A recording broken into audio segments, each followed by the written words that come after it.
Well, it is 9:01. It is January the 5th, 2021, and this is the Silvercom Computer and Technology Club.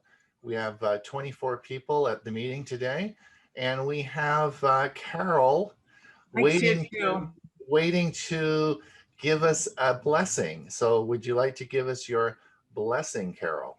Oh, geez, Ron.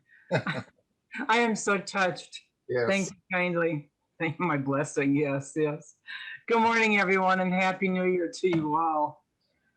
Well, over the weekend, I had the wonderful experience of dropping over to Joanne and Dewey Cluse, our esteemed vice president. And I went over there to talk about our club's future for the upcoming year and the reality of our situation here that is before us. And to be honest with you, this is how I think both of us feel. So as you realize, for our Silvercom computer, the final revised edition as of February 3rd, 2014. Under Article 3, membership, we actually do not have a 2020-2021 membership. No dues were collected and no members technically have been obtained. This, we believe, is a reality that we must accept. However, it is not necessarily bad news. Dewey and I feel that it's simply caused by the COVID-19 pandemic. Our club, in effect, is in limbo. But our good news is our club does have, hopefully, we feel, a very capable president and vice president and a partial board of directors, at least until the next election, whenever that may occur. Now, we must remember that we have a very supportive and one very, no, Ron, just close your ears, Ron. A very talented computer club program director that is found anywhere in the East Valley in our own esteemed Ron Brown. And for these members, we should be very grateful for, which, believe me, I am. And an in-person club meeting almost certainly will not be possible until the 2021-2022 year closes, in our opinion. Dewey and mine opinion, that is to try to even attempt to struggle to coordinate a nominating committee to hold nominations and a month later would be a practice in futility and certainly not feasible for all practical purposes, nor even possible. Consequently, Dewey and I propose that we simply need to accept that our club is literally frozen in time, so to speak. As I stated before, we simply are in limbo. So please don't feel that I am disregarding our bylaws. As your club president, my duty is to protect our membership and to adhere to our bylaws. Believe me when I say I take our bylaws very seriously. They define us. They give us organization, duties, and a function for our club. They are meant to be taken very seriously. And I believe me when I say I do not disregard them. But my friends, these are very unprecedented times, times that we have never seen before in our club. So on Sunday, I went over to Silveridge after I left Dewey's and I walked around. I walked around in the dark in the ballroom. I just stood there in the dark and the quiet with only the Christmas tree lights on. I was so terribly saddened. And then I made the mistake of unlocking our classroom. All the chairs were piled high on the counters. And I stood there. I closed the lights and I shut the door. And I felt like I had just lost a very dear friend. The Christmas tree lights in the lobby were lit and not a person in sight. Believe me, that was just a very, very strange feeling.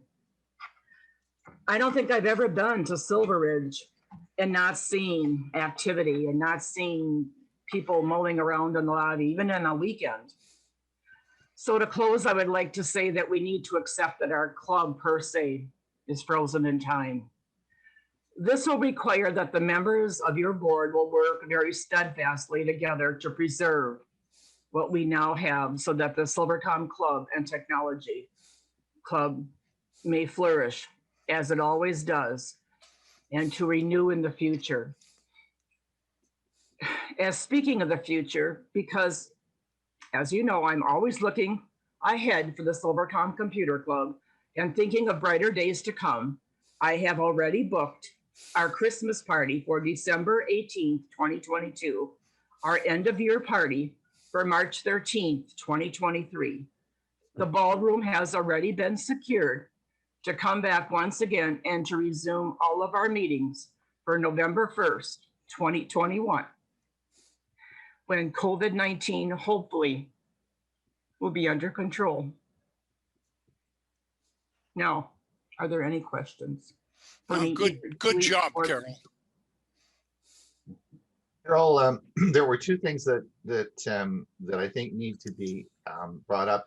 First of all, in the Silveridge newsletter that went out, it still had the schedule for Monday morning's meetings. I think you talked to Sue about that, because we should get that taken out, because I don't want people showing up in the ballroom and no one's there, right? Right. That would, first of all, I believe me, Monday when I went there and talked to her, I said, what's with the Club Expo? She goes, what Club Expo? I said, Sue, if you look, after the Silveridge Sun, a complete calendar went out with, she said, it did. She says, you're the only president that even brought that to my attention. I said, well, Sue, come on. She says, honest to goodness, Carol, you're the president with the most on the ball that I've ever seen. And I said, you mean to tell me no president has come forward and said, well, what's going on with the Club Expo? She said, no, nobody's come forward. She says, there is no Club Expo. So she says it'll be taken care of. Okay. The other thing was, we did mention to her that we want it booked for the following year on Monday mornings, and she's not going to give that. Okay. No, that slot is our slot. Okay. So it's all taken care of. Okay, great. Okay. Excellent. That's all I wanted to talk on that subject. Anyone else? Any other questions? Thank you. And when Carol came over, we sat outside with our masks on the deck. Ron, does that make you feel better? It does. It does. I was going to say, did you offer an orange to her? I didn't have yours yet. No, we are not participating in anything indoors. I'm telling you, I can't see. Excellent. Excellent. We're careful. You could even be safe here, Ron. You could. Yeah, except I can't get down there because the border won't let me. They won't let me across the border. So I know. That's a problem. All right. Okay. Carol, shall we move on? Yes. I turn the program over to our esteemed program director, Mr. Ron Brown. Thank you so much. So today, you should have all got an agenda. Did everyone get my email that I sent out? Dewey didn't get it, but if you did, we have an agenda for the meeting today. And I had wanted to take the first 20 minutes to discuss 4 topics. And after thinking about that for the last 24 hours, I'm not sure that we're going to get through all 4 topics in 20 minutes. In fact, we might even need to do a topic each session. The 4 topics that I wanted to talk about for the first 20 minutes, then we actually have some audiovisual material for you, and we'll play you some interesting stuff. But I wanted to talk about Windows 10 in 2021, because there's certainly some changes occurring. I know there's some Chromebook users here, but I think we need to talk about that. I wanted to talk about securing a fast, reliable internet in 2021. I think that's going to be a really important issue.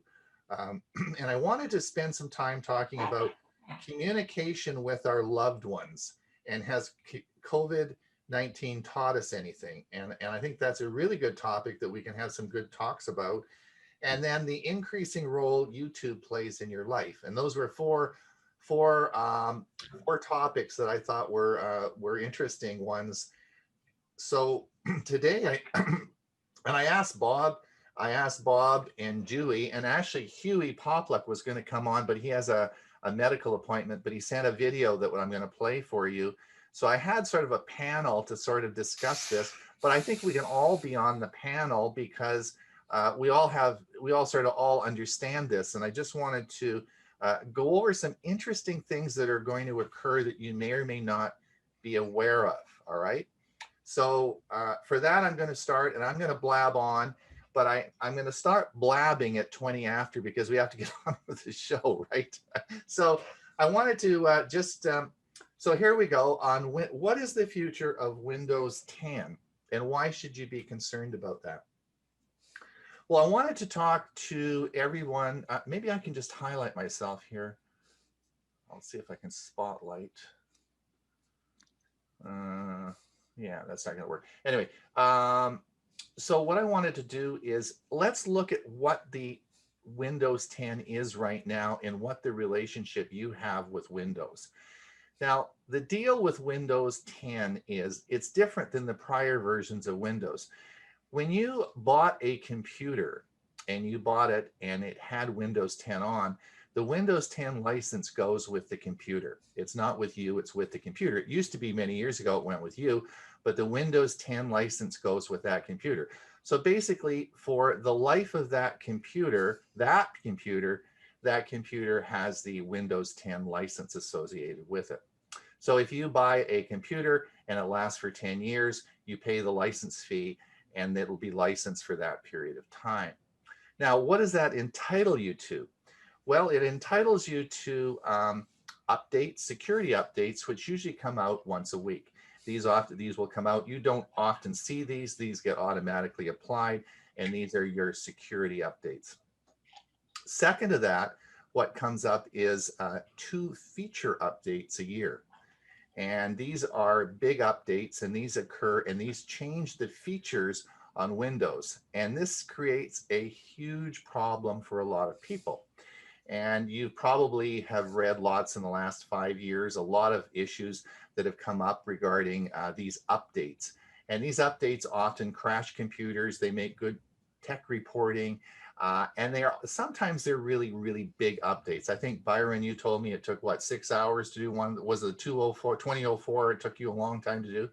On a very old machine, very slow machine. Yeah, and that's one of the problems that Windows has when they do these updates is that the legacy programs that they have are huge.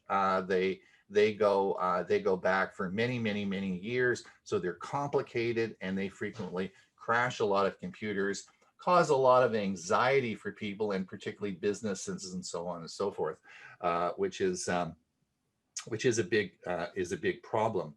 Now, the other thing that as we move forward with Windows 10, it becomes increasingly obvious that it gets more difficult as we move forward to sort of have these upgrades and run them on existing computer systems without a lot of grief. All right. And for those of you, maybe some of you have had grief in doing this, and that's why you've moved to Chromebooks or whatever, you've moved away from the Windows platform. And in fact, if you, these are not my ideas. I listen to Leo Laporte, and on Leo Laporte's national radio show, he has, of course, Paul Thurrott and Mary Jo Foley, which are tech reporters for Microsoft. They only do Microsoft reporting, and a lot of these are their ideas. And if you listen to what they say, it's interesting because the last 5 years, the number of people using Windows 10 PCs has steadily declined. In other words, it's declined each year. There's fewer and fewer and fewer people using Windows 10 machines. Now, you're all going to say to me, "Oh, Ron, you're going to tell us they all go over and use Chromebooks, right?" That's what you're all expecting me to say, and that is not entirely true. What you're going to find on a worldwide distribution of Windows is in Europe. In Europe, there's a huge segment of Europe that uses Linux. And those of you who watched John Kennedy's excellent series that APCUG put out and he talked about Linux and using Linux on a PC. You can use Linux on a Chromebook as well. So there are so Linux in Europe is huge, and a lot of the business community uses Linux, and that's a really big growing segment, which of course is accounting for some of the diminished Windows 10. The other thing that's happening is that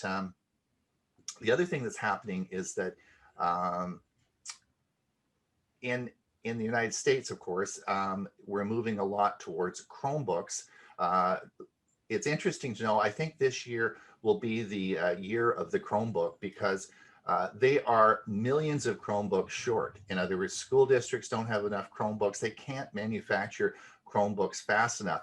Because of COVID-19, there was a shortage anyway. Most of the popular brands all got sold out early last year, and there is going to be a plethora of Chromebooks coming on this year in huge numbers. And that accounts for some of the loss of Windows 10. The other probably the major factor is mobile computing platforms. There are people running their businesses on mobile computing platform rather than Windows 10 PC. You know, I went the other day to get some Indian food from our favorite Indian food restaurant, and of course we did it on the computer and ordered it in.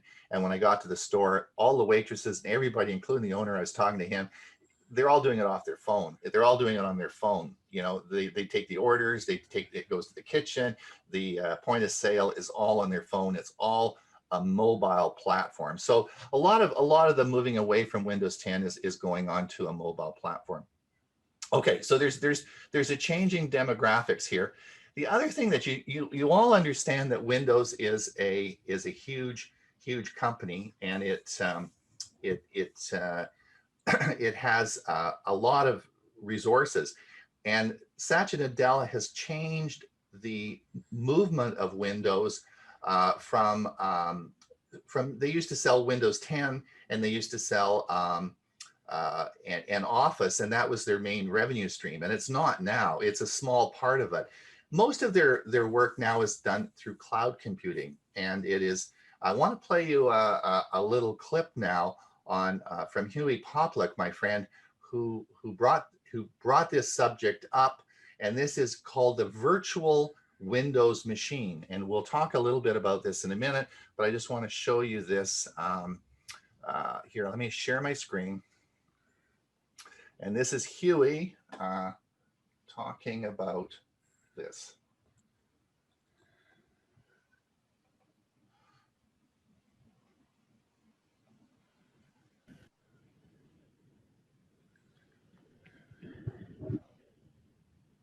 All right. Can you see?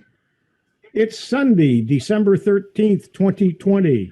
This is the Central Florida Computer Society's Windows Special Interest Group, also known as WinSig. I'm Huey Poplock, and I welcome you today. And today we're going to do things a little bit different. I'm going to try to get some discussions going on a couple of topics. And the first one is going to be, and there we go. So I'm going to talk a little bit about the Desktop as a Service, or DAAS. And as I said, I'm Huey Poplock. Ready or not, here comes Windows as a Desktop as a Service, or a DAAS, for all users in the forthcoming Microsoft Cloud PC offering. The predictors say that by May 2021, which is just a few months away, most of you will be able to run Windows from Microsoft's Azure cloud using Cloud PC. You've long been able to run Windows remotely. Citrix Systems, after all, starting back in 1989, made a multi-billion-dollar business from offering just such services. Microsoft has been moving towards a subscription desktop as a service model for more than 4 years. Recently, Microsoft released Microsoft 365 and Windows Virtual Desktop, or known as WVD.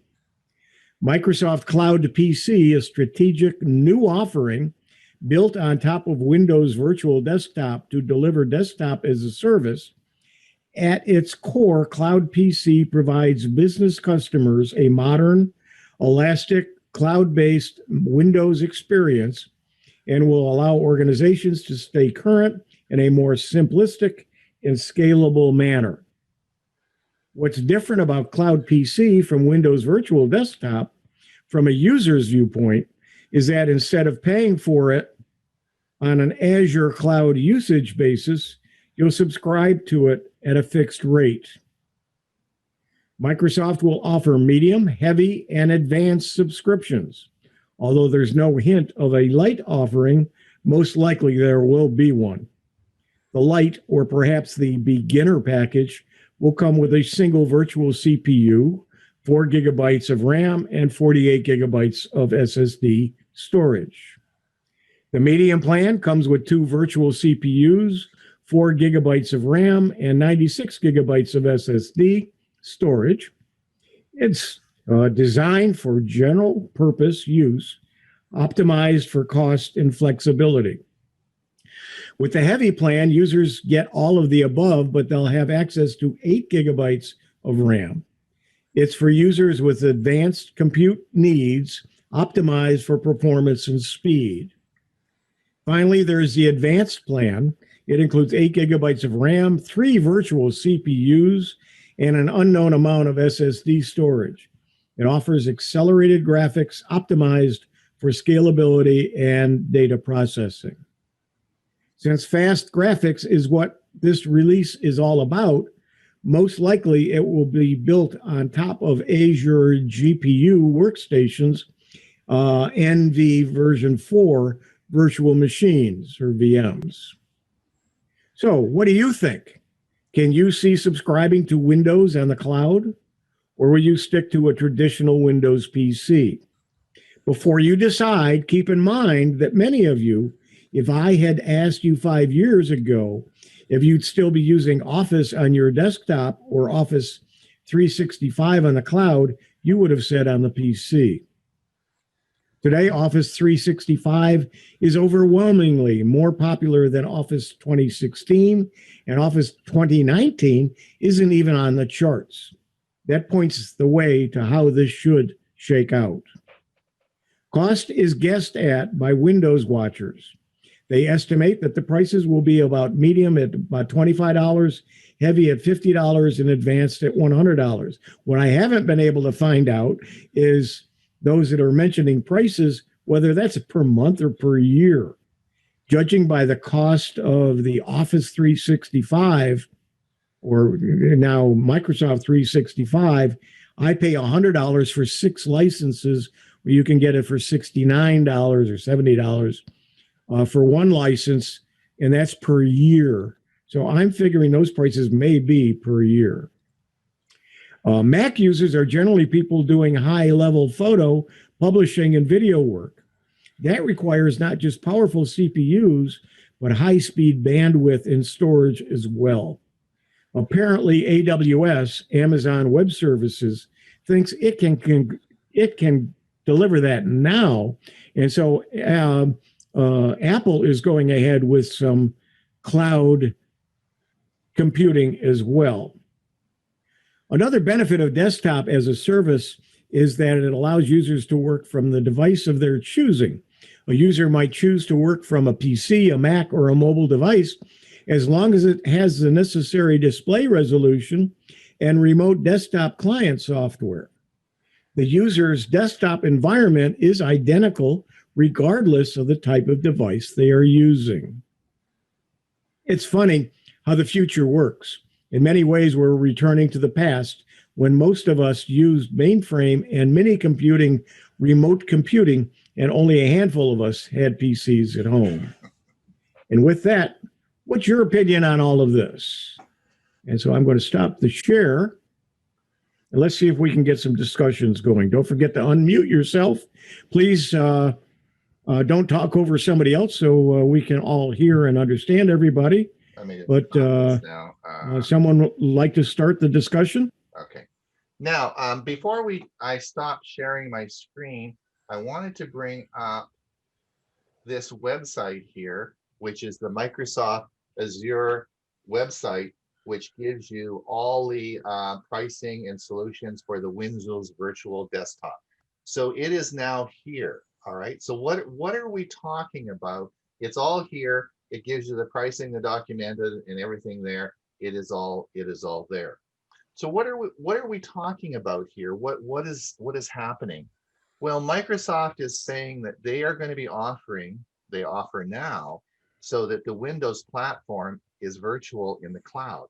In other words, you do not have to have Windows on your PC, or you can use a Mac, or you can use a Chromebook, or does not matter what the device you have, because all your computing is actually going to be running all in the cloud.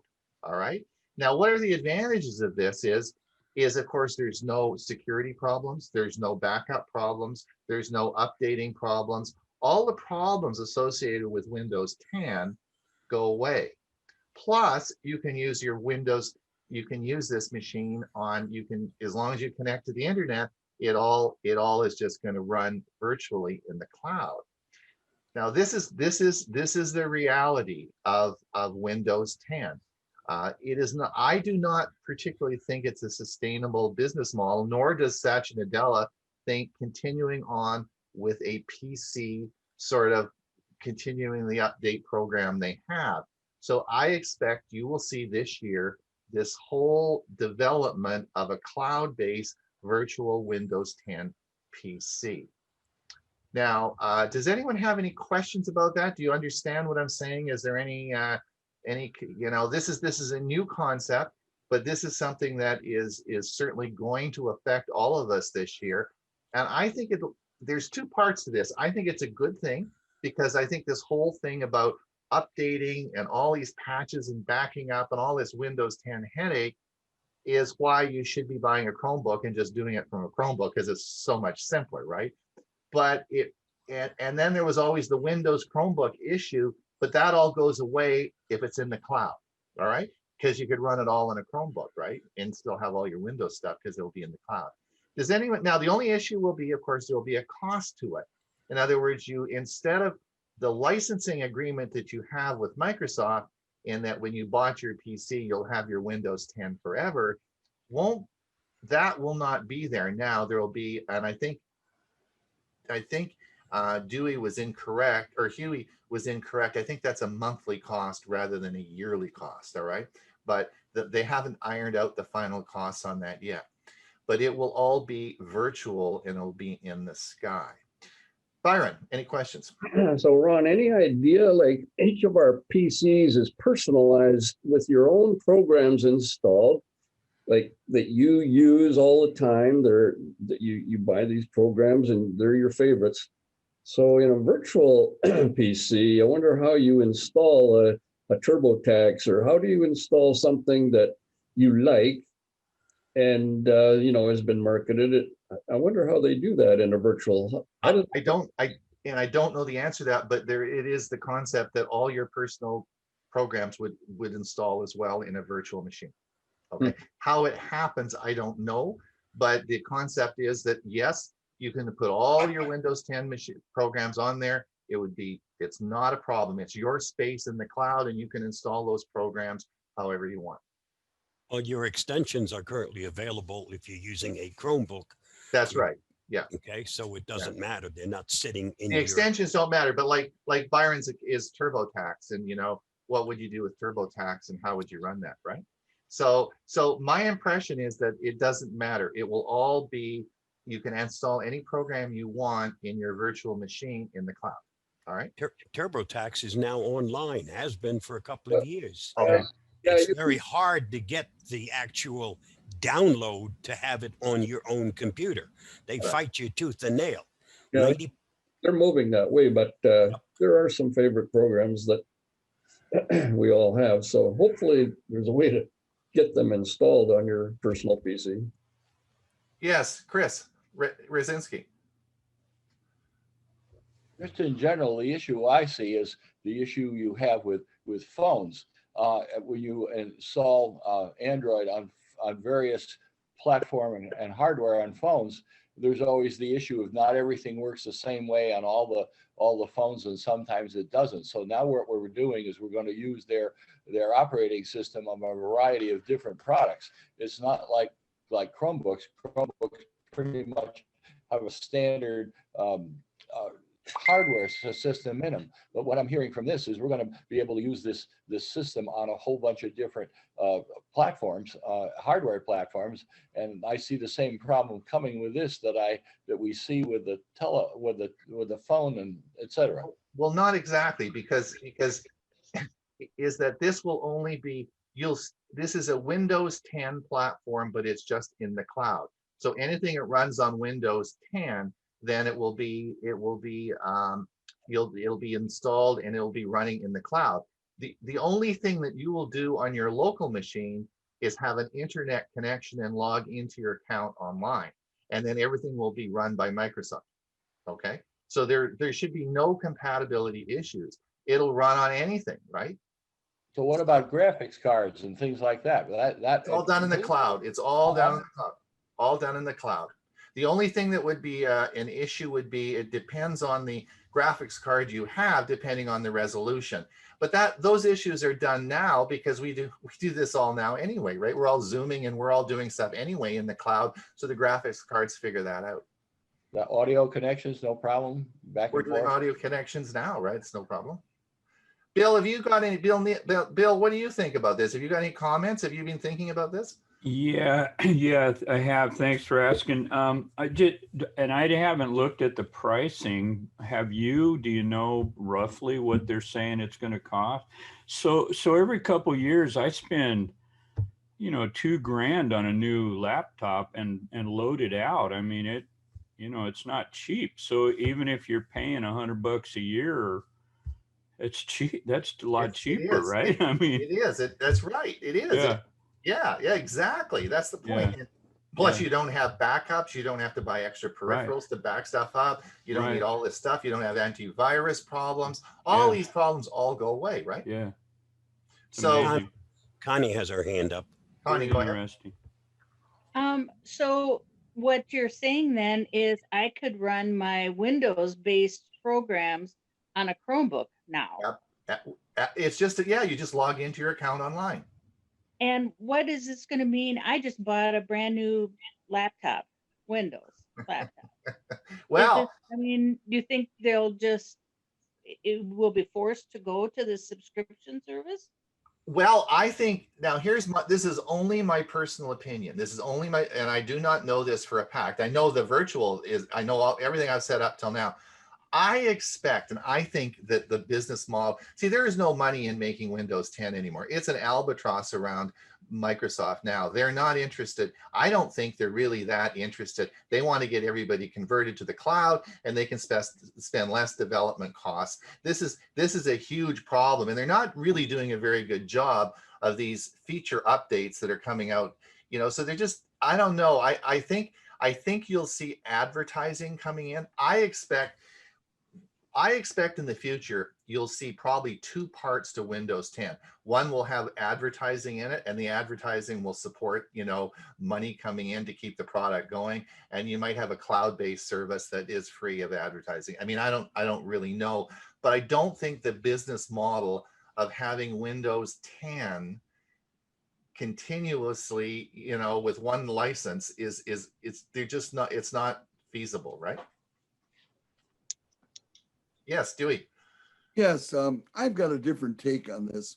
I really think I'm hearing it being sold as that this is so much better to do it this way. This is a preference. You like a pickup truck. I used to like a sedan. Now I like an SUV. It's what you like. It's what you're comfortable with. To be honest with you, and this will shock some of my friends, I'm not even comfortable with the cloud. I don't do much in the cloud at all because I don't have need for it. For my style, and everyone should do what they prefer the best. Absolutely, and I think you'll have lots of choice on this. Mike, did you have a comment?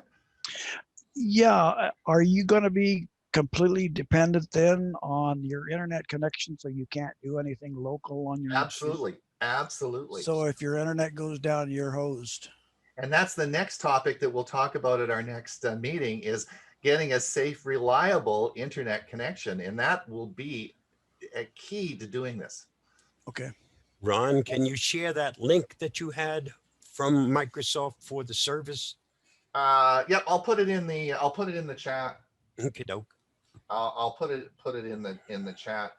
So, you know, all as I can say is interesting times coming ahead.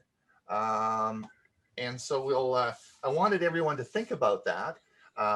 There's a couple of other things you think. So for sure, if I was going to buy, I would hold off. If you're thinking about a PC, I'd think about a Chromebook. I mean, I just don't see why you want to beat your head against the wall with Windows 10. I really don't. But the other little fly in the ointment that everyone should start thinking about is Apple.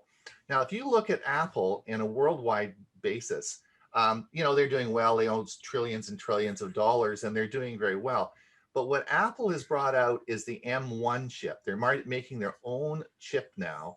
And they also have brought out a whole new, very competitive line of MacBooks, particularly the MacBook Mini. Now, if you look at worldwide use of the Mac operating, I'm not talking about the phone. I'm not talking about the phone or the iPad, but if I'm talking about the Mac operating system, it has stayed at 14% worldwide for years. There's not many, I mean, it's a very steady population. But with this new M1 chip that they brought out, which is a screamer of a chip, it's blowing everything out of the water, right? And you can buy this now on the MacBook Mini with the full operating system for $800. They are very competitive, and it will be interesting to see how many people are going to move towards the Mac environment away from the Windows as we transition into this. Could I interject something? Sure. I was reading an article just, in fact, I searched it just for this discussion. It's by Ed Bott, who's a well-known computer specialist writing at zd.net about what's next for Windows. And he makes a point, in effect, that, in fact, I'll read this one very short paragraph. I think Microsoft has finally learned that trying to deliver 2 feature-packed updates every year is an unsustainable pace. Right. You know, they've been doing this for 5 years. We've got to have to have these 2 major updates. Well, anyway, he goes on. In 2019 and 2020, we've seen that pace of development slow dramatically, with full updates in the first half of the year and much smaller updates in what they call H2, giving customers a chance to catch their collective breath. And so he's trying to make the case that from here on in, Microsoft is realizing they don't need to completely overhaul the system to try to sell more stuff to make more bucks. They're going to calm down on this. So, and again, you know, it's what I'm using. Yeah, Microsoft, but I'm using it. And Dewey, I agree 100% with that. This whole issue of 2 feature updates a year that just kill people trying to install them is just a craziness, right? So, right. You know, I think we're all in agreement of that. I don't care if the start button is on the left-hand side or the right-hand side. Doesn't matter to me. You know, it doesn't matter. So, Bob, do you have any comments on that, or what's your thought? 20H2 is a perfect example of toning down the update process. Mm-hmm. The beginning of the year, people had lots of problems with the 2004, which was not 2004, but 2004 update. That was the major one. And there were lots of problems, drivers that got screwed up and people's computers totally inoperable. And they learned from that. And in the second half, which is the 20H2, it was a very easy update. They just did some fixes. They didn't do features, they did fixes. And that's probably what you're going to see now. One major, as Dewey said, the beginning of the year, where they'll refine and give you some new stuff. And the second half would just be tuning up those things, but not a major one. My great-grandson just did an update to 20H2, and it had already actually occurred in the background. He just had to give it the okay to go ahead and finalize it. It took him less than a half an hour to do the update. So they are learning, but in the cloud eventually is going to happen. Just as XP is still being used by some people today, and it shouldn't be, you're still going to have people way down the road still have everything on their computer. They're never going to change over. But eventually, all of us reach an end of life.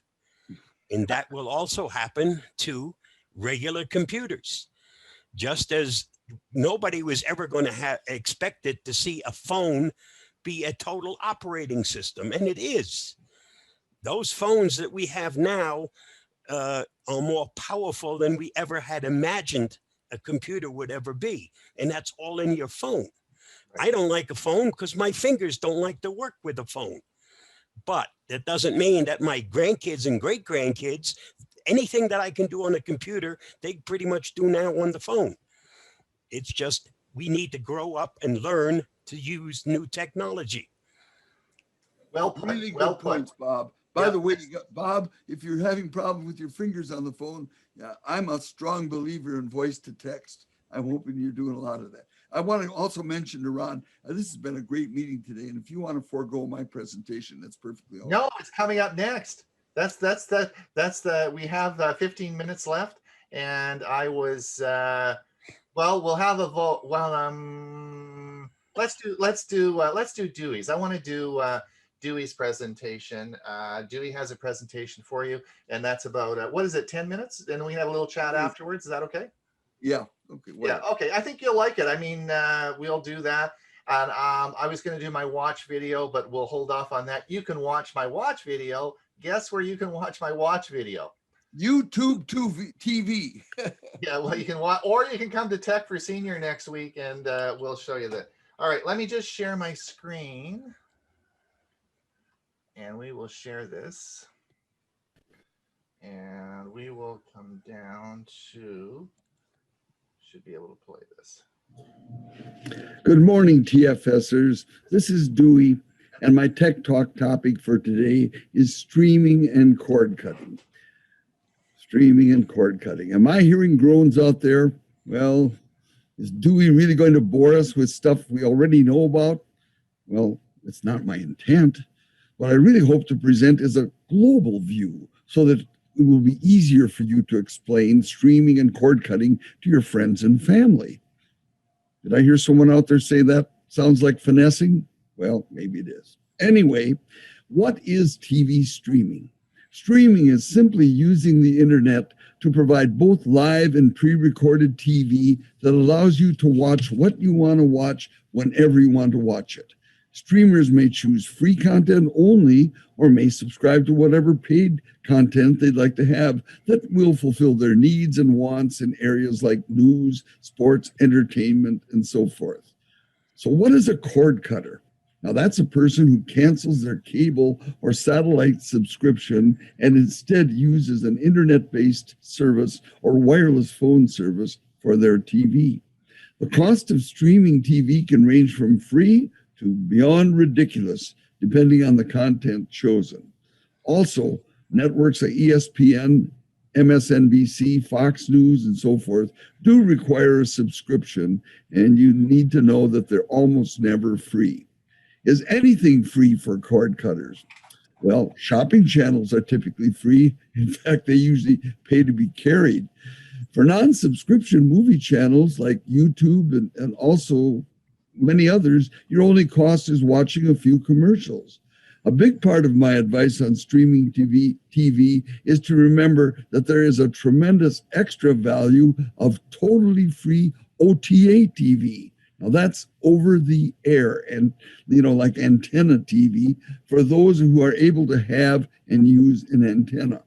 What about 5G home internet? Now, some of you think about 5G as only the phone, but 5G home internet will also eventually be available to many homes with blazing speeds, I might add. In fact, Verizon 5G Home is now available in limited areas of Sacramento, Los Angeles, Houston, and Indianapolis. Verizon has planned a 5G home rollout in 20 more cities before this year of 2020 ends. Now, how about internet for those who live far away from large cities? Because you aren't going to see, 5G home internet very soon. In October, Verizon expanded its unlimited 4G LTE home internet service to rural areas in 48 states. Now, it offers a 25 megabit per second download speed with no data caps on up to 2 devices at a time. The cost isn't bad. It's $40 a month if you're a Verizon subscriber and $60 a month if you're not. T-Mobile also offers a home internet service, but with a smaller footprint area-wise. They're still working on it. What's the difference between streaming services and streaming players? This is something you really got to need to know when you're explaining it to your friends and relatives.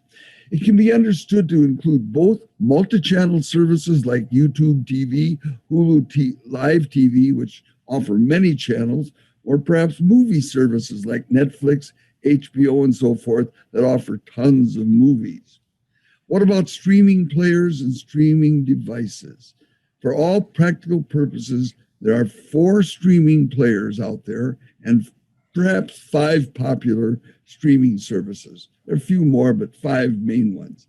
The streaming players are Fire TV devices, Roku devices, Apple TV, that's great, and the new Chromecast with remote control.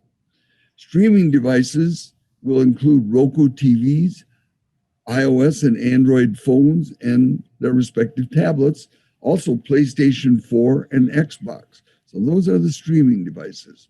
What about smart TVs? Everybody, I got to get a smart TV, then I don't need to get a Roku or a Fire TV. Smart TVs are those which are able to connect to the internet. It is really a huge subject because there are just so many variations, but it boils down to this. If you're shopping for a TV and you buy a good quality TV, it'll almost certainly be a smart TV. Also, many agree that simply adding a streaming device like Fire TV, Roku, Apple TV, and so forth to a smart TV will indeed make it even smarter, plus easier and more enjoyable to use. Trust me on that one. I'd like to close out this presentation with another shout out for high quality antenna TV, mainly because it's really high quality and has so many offerings. And it's the best way to receive all the regular broadcast channels, and they're often very good to excellent sub-channels. Now, some of you say, well, what about Lowcast? Lowcast has a streaming service for over-the-air TV channels. My opinion regarding Lowcast, that while it's expected to improve in the future, it's not really ready for prime time. Well, that's my Tech Talk story for today, and I'm sticking with it. Thanks for watching. Stay safe and have a great day.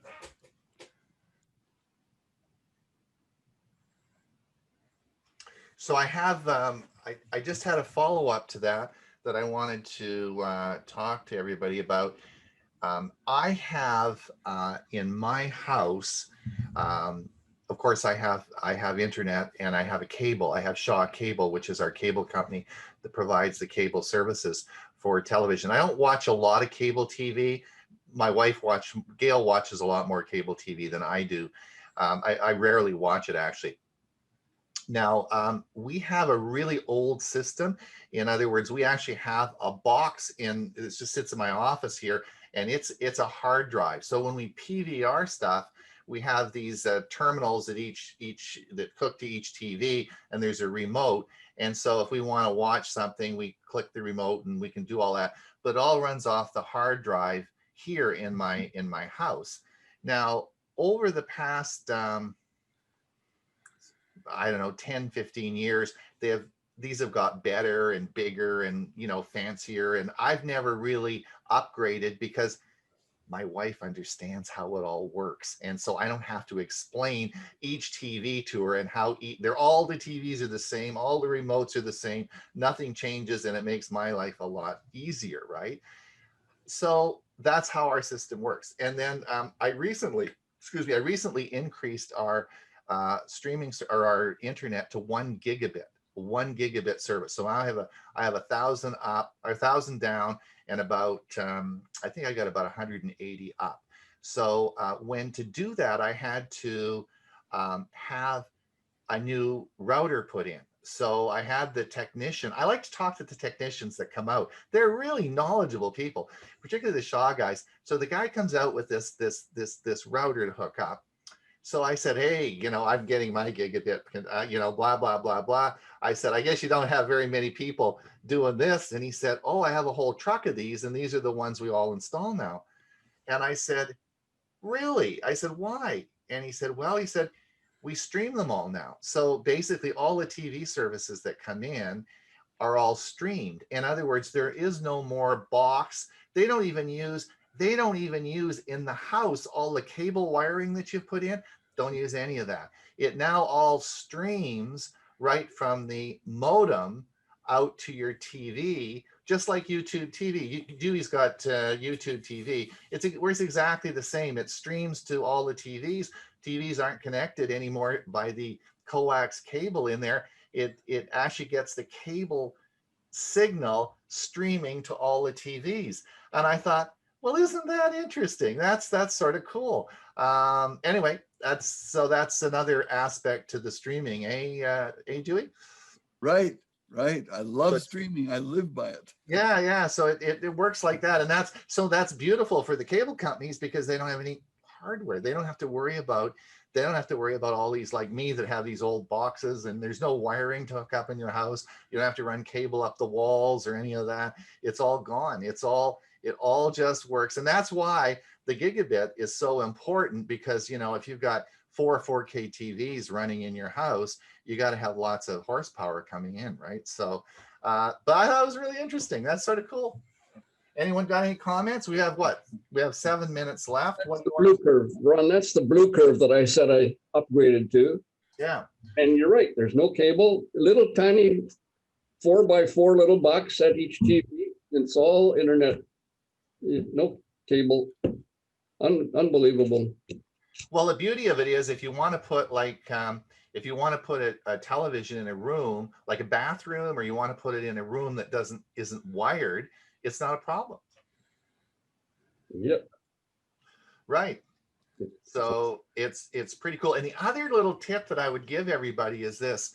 I have always said that it's better, like I have an Orbi router and I have a mesh system. We talked about that before, but I have sort of an advanced router system in my house, which works out pretty well. And I've always sort of taught and preached that you should buy your own router and try and get the companies to bridge it over to your own router, because you can usually do a better job.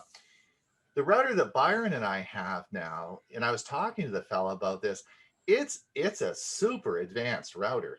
The one you and I have, Byron, this one, it is a mesh. Not only is it a mesh, you can add a whole bunch of other ones that satellites to it, but it's a really screaming hot machine. Now, I still like my Orbi, so we bridged it over to my Orbi system. But all as I'm saying is you really need to talk to your cable company or your service provider and say, because sometimes it's a better deal. And this is really a nice router. So. By the way, I might mention to you, Ron, that not all of these routers can be bridged. Mine at home with CenturyLink internet service cannot be bridged. I spent 3 days and about 20 hours on the phone, and it could not be done. Couldn't be done, eh? Yeah. How many of you subscribe to Amazon Prime? I do. Yeah, almost everybody does, but nobody mentioned the fact that Amazon Prime, part of it has to do with thousands of free movies, and lots of them in excellent quality, 4K, the whole works. And that's available. Yes. You are correcto. And yes, it doesn't have the commercials that you have with YouTube movies, because you can get movies from YouTube right now, but they have all those little interruptions. And if you're streaming it from your computer to your TV, you have to get up every time one of those commercials comes up. You don't have that if you're using the Amazon Prime. Their movies have no commercials. So thanks for bringing that up, Bob. That's a great suggestion.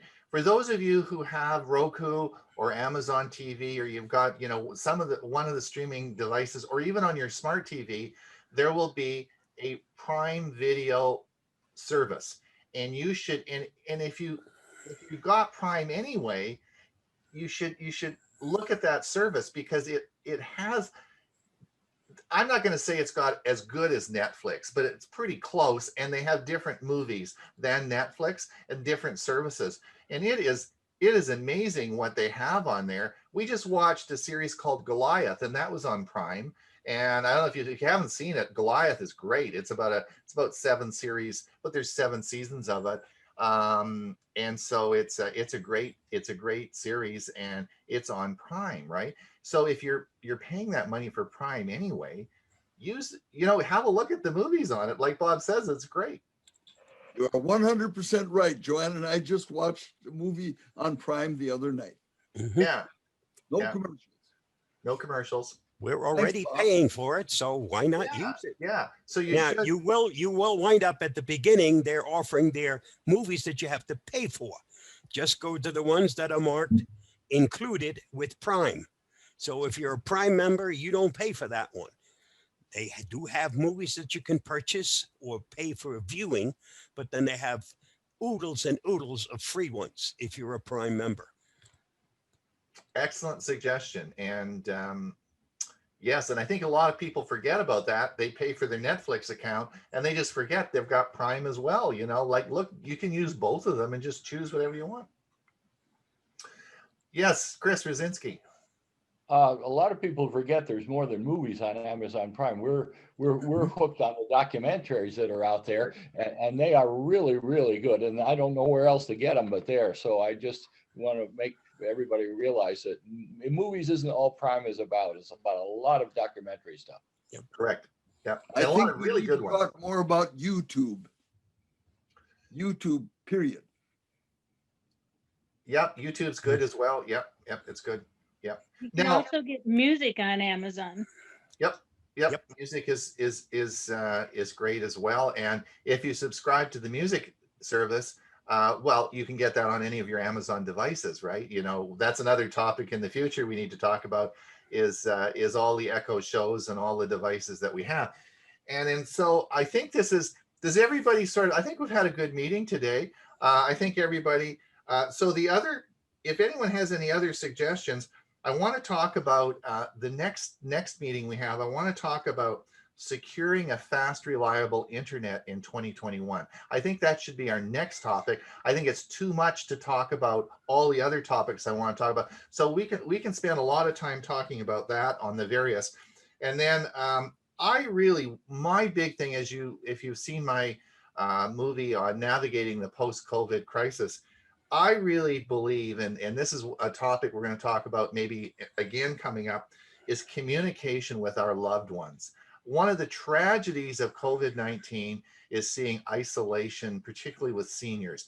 And with the new technology we have that is certainly now and coming on stream this year, incredible resources that we have to stay connected. And I think that is so important. And I want to talk about that in the future as well. So I think I like this idea. Maybe we'll do the 20 minute to half an hour talk like we did today. I think that was productive. And then we'll have some solid stuff for you, like some videos. Is that okay with everyone? Is that fine?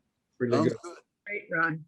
Okay. We want something for everybody, keep everybody happy. Carol, do you have any parting words of wisdom? Love you all. Does anybody, Mike, I want to thank Mike Smith for coming. Mike, of course, is our APCU regional representative. Thank you for coming to our meeting, Mike. You're welcome. Thank you. And you're certainly welcome to come next time as well. I will. Thank you so much for coming. Bob, thank you again for helping me with the meeting and letting people in, and we didn't get any bad guys in today. No. My pleasure. Yeah. Mr. Factor, stay warm. Yeah, thanks a lot. And let's see who else. And Bill, I haven't talked to you for a while. It was really nice seeing you today. So even if you get down and pick a few of my oranges down there, you better get down before Dewey gets over to that tree. He says there's a few left on there. you can maybe hopefully join from down in Mesa. It was sort of fun having you here. Be great. Bill, when are you getting to Mesa? The 25th, we rented a place. Of this month? Yeah, January 25th through April 6th, I think. So 10 Okay. weeks. We rented a place for 10 Give weeks. me a call when you get Okay. there. We'll We'll do. that. We'll do. Okay. Larry, good to see you. Sorry I missed you yesterday. Thank you. Thank you very much. Good to be here. I'm sorry I got interrupted in the middle of this. It was a really important call, so I had to back off, but I'll look at it later on YouTube. Yep, Okay. we'll have it on for everyone. We have it online, so you'll get a copy of it later on today. I'll try not to shovel too much, sunshine here, but you all take care, stay warm. Ron, send some of your rain here. We desperately need it. Yeah, well, you could have a lot of it. I'll tell you, it is. You have no idea. I can see. I'm sitting on the main floor, and the white caps are going by over my head. Like this is really howling out there. So It's so sunny here, Ron, and the palm trees are gently waving in the breeze. It's just terrible. Oh, stop it! Oh, stop it! All right, everyone, listen. It's 10 o'clock, 10:02. We will thanks everyone from coming, and we'll see everyone in a couple of weeks. Okay. New Year. Bye. Okay. Bye Bye-bye now. now. Happy New Year.